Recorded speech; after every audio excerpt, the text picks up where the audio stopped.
If you think you sell to everyone, in reality you're selling to no one. I often hear from my clients, peers and colleagues that selling to everyone will broaden your audience, and a broader audience means more sales and more money. The only problem is, it's a trap. 90% of business owners do this wrong and end up frustrated and losing money. And the worst part is they don't know how to end this cycle. But luckily, by the end of this video, you will learn how to get inside your customer's brain, just like these two brands did and skyrocketed their sales. But before we get to this, let's reveal the biggest problem you have right now.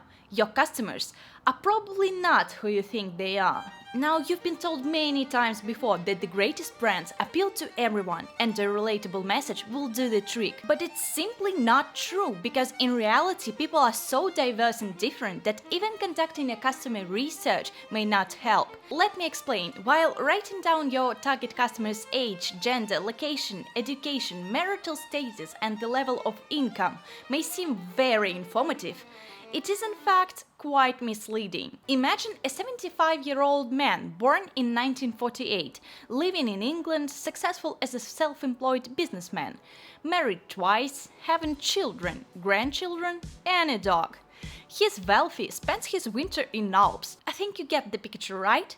It's actually an exact demographic portrait of two men, the current king of the United Kingdom, Charles III, and the Prince of Darkness, Ozzy Osborne. Huh? And we will talk about how such strange anecdotes occur later in this video, but first, many entrepreneurs finding customer segmentation challenging prefer to skip this step and genuinely think, well, some brands really do sell to everyone. Take Coca-Cola or Pepsi. Kids love it, teens love it, adults, they love it, and even seniors do love it.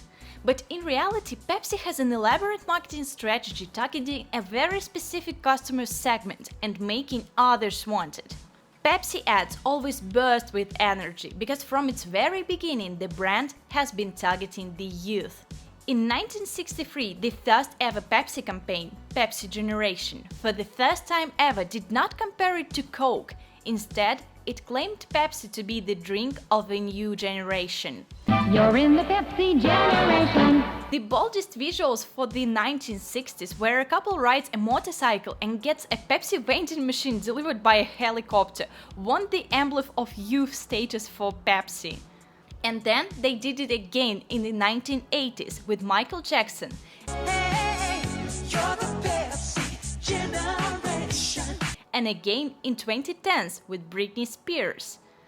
The point is, Pepsi always gets the ones who are young and full of energy. And by promoting a message that Pepsi is for youth only, surprisingly, Pepsi was able to appeal to a much broader audience than if they were just saying, Pepsi is better than Coke, it's just for everyone. Thus, Pepsi targets a very specific customer segment of the young people, but attracts everyone who wants to be associated with this image as their customers. Pepsi actually understands their customers on a deeper level because their images appeal to the inner desires and fears. Kids want to grow up faster and experience youth parties, drive and independence, while the actual adults are afraid of getting old and want to feel that energy again. Now, could you possibly create a detailed enough image to catch someone's attention if you're targeting someone as vague as everyone? And here's what you can do to define your audience and start selling like Pepsi. By the way, subscribe to the channel if you want to build a strong brand. First, let's get back to our Englishman. As you see, a demographic profile is not enough. It is an outdated approach that is useless in our globalized world with instant internet connection. People are no longer reserved to their local tribes or communities, and their origin does not define their eligibility to learn how to read as it was in the Middle Ages. And by limiting your customer research to the demographics, you will find yourself again and again in a situation when you can't tell apart King Charles III and Ozzy Osborne. And that happens because every human is bound by stereotypes. The generalized beliefs about the particular groups of people.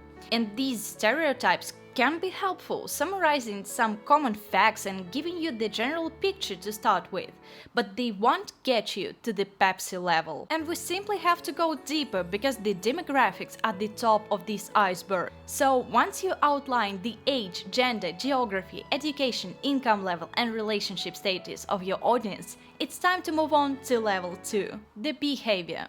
Much like psychology came from thinking women are hysteric by nature to the understanding of different behavioral patterns and temperaments, we must study every single detail about your customer's routine. And here you can start by writing down a schedule of a typical day in the life of your customer. And this exercise will immediately highlight the difference between King Charles and Ozzy, because only one of them puts makeup on first thing in the morning. By scheduling your customer's routine, you will be able to get into their shoes and live a day with them. And after you get the understanding of their typical activities, integrate your brand in this schedule. When do they interact with it? Fresh in the morning or tired after a long day at work? For how long and how often? Do they shop alone or accompanied?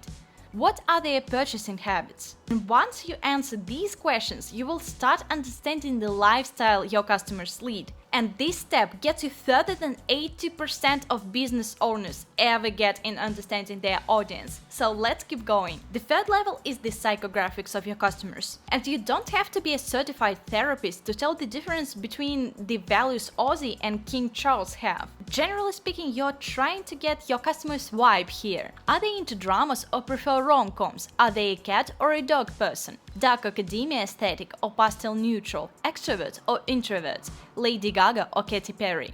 You get the idea. The main goal of this step is understanding what your customers feel throughout the day you just scheduled, and more importantly, how they feel about your brand and what emotions they experience interacting with it. It's all about perception of a brand, and you can only recognize this when you imagine your clients as living people, when they become unique characters, actual persons instead of just the numbers on a piece of paper.